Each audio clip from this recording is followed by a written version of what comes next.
So good morning. Chemistry second year, English medium. Unit is surface chemistry. Topic is colloids. So in the previous class, we discussed here is a types of here is a colloids. Classification of colloids based on various criteria.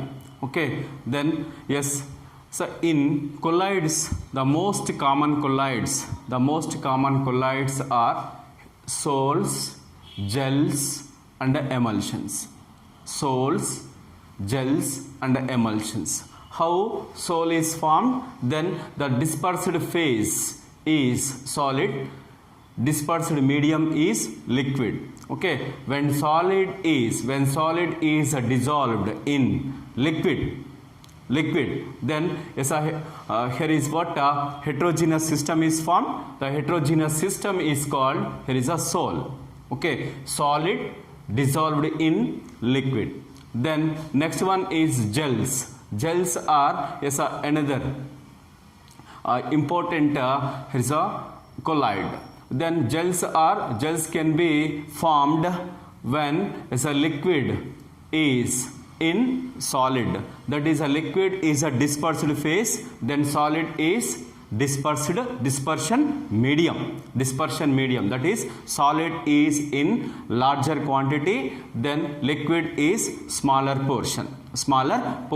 Okay, gels. Then yes, here is what toothpaste, then next one cheese, butter. So all are the examples for here is a gels. Then next one is another important common colloid is emulsions. Then here is a emulsions, liquids in liquids. Then dispersed phase as well as dispersed medium, both are in liquid state. Then is a milk is the best example for here is a emulsion. Okay, so these are the very common colloids: sols, gels and emulsions. Then next one, if dispersion medium is taken as water,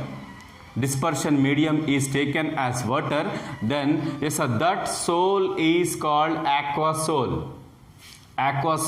Then here is a solid is a dispersed phase, then liquid is a dispersion medium. Okay, so if liquid is taken as water, then this sol is called as aquasol. Aquasol means what?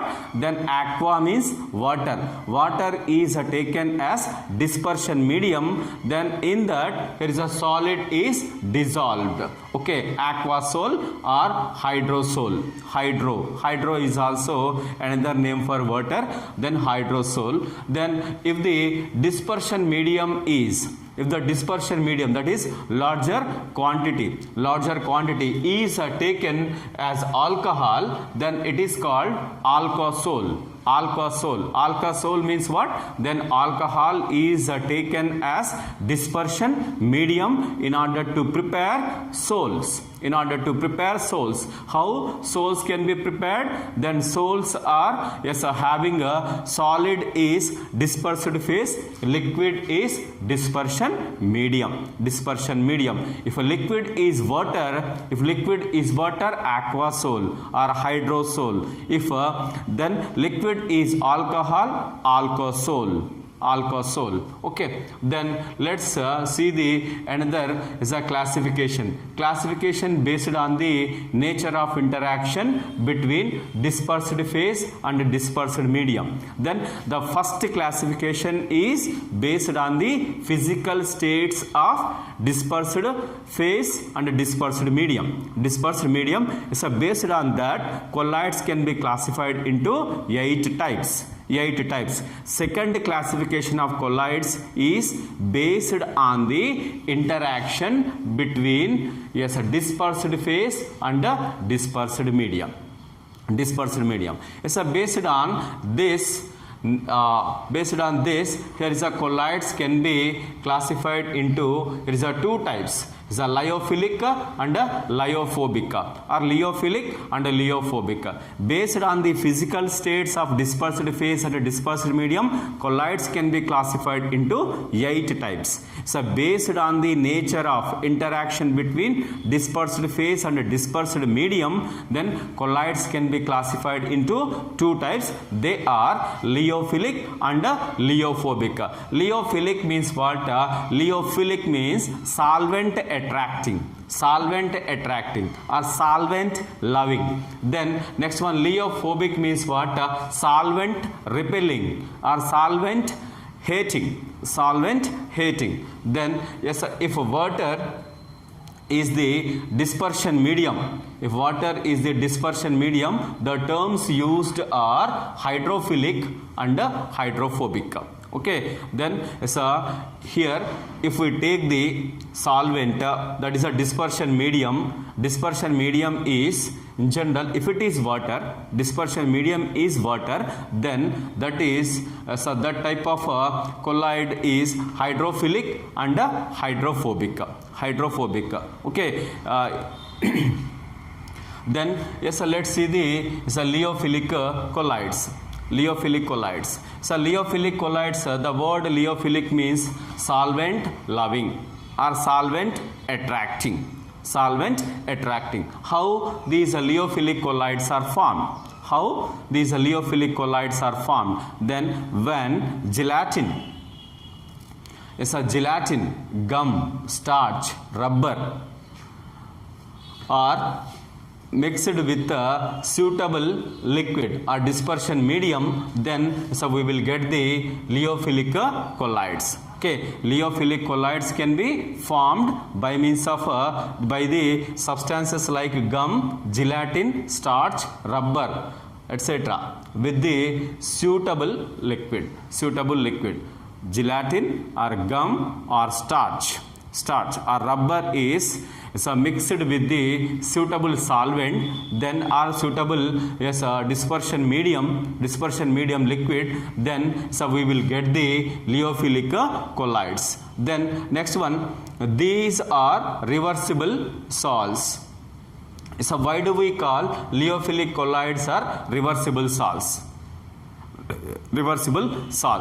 That is, if when the dispersion medium is separated from the dispersed phase in any condition, then yes, a colloid loses its nature. Then if we add the dispersion medium to the dispersed phase, then it will get its own state, colloidal state. That's why yes, lyophilic colloids are considered as reversible sols. If it loses colloidal state, when it is added with the suitable dispersion medium, then it gets its original colloidal state. That's why yes, it is lyophilic colloids are reversible sols. Then yes, in general, when sols are kept aside for a long time, then what happens? Yes, in general, yes, dispersion medium can be evaporated. Okay, suppose if the colloidal solution is subjected to heating, then only yes, we will there is a dispersion medium can be lost. Then as a result of that, yes, it loses its colloidal state. Then in order to retain its colloidal state, then we have to add the dispersion medium and mix it. Then yes, we will get here is what then colloidal state. That's why lyophilic colloids are reversible colloids, a reversible solution. Then these are stable and are not easily coagulated. Okay, then because of its reversible character, so these are very stable. In general, they are not lose their colloidal state. colloidal state easily. That's why these are very stable.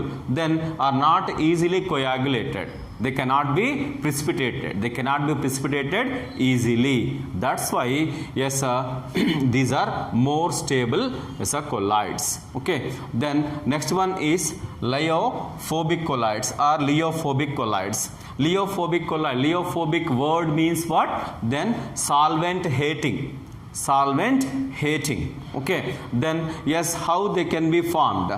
In general, these are formed by yes, here is a metals and their sulfides.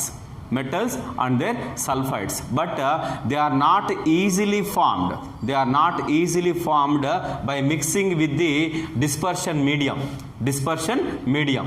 Okay. The reason yes is what in order to yes prepare these leophobic colloids, special methods must be required. Special methods must be required. Okay. Yes, leophobic colloids cannot be formed easily by mixing metals and their sulfides.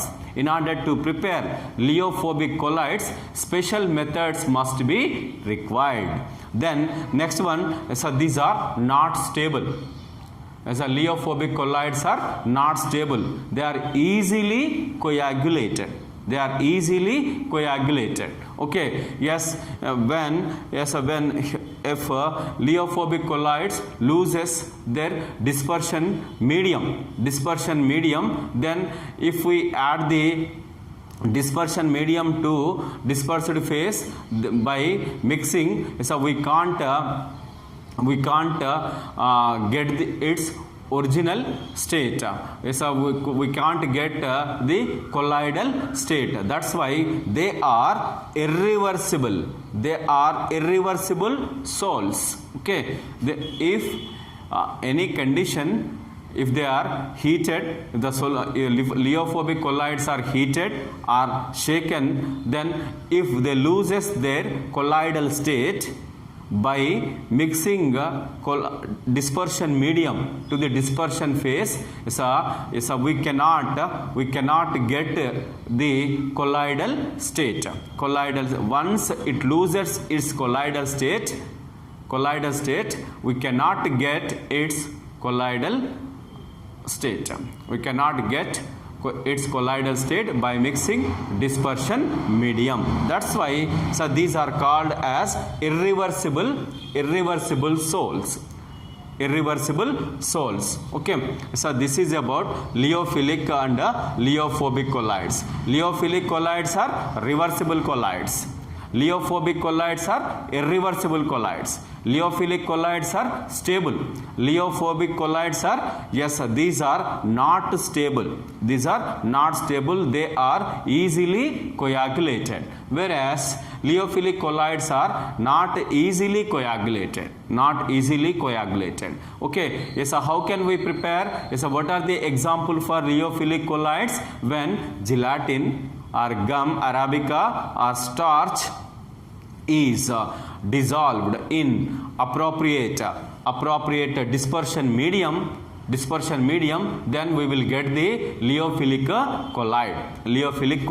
Okay. Then leophobic colloids in general they can be formed by yes, metals and their sulfides. Suppose gold sol. So gold sol, it is the example for leophobic colloid. Okay. Then so how they can be coagulated is simply by adding electrolytes. Then yes, subjected to heating and shaking, yes, they lose their dispersion medium. Okay. Then yes, by mixing, simply by adding electrolytes, then here is a leophobic colloids loses their colloidal state and they can be easily coagulated. Yes, how they can be preserved? How they can be preserved is by adding stabilizing agents. By adding stabilizing agents to the leophobic colloids, we can preserve their colloidal state. Okay, so this is for the liofilic and liophobic colloids.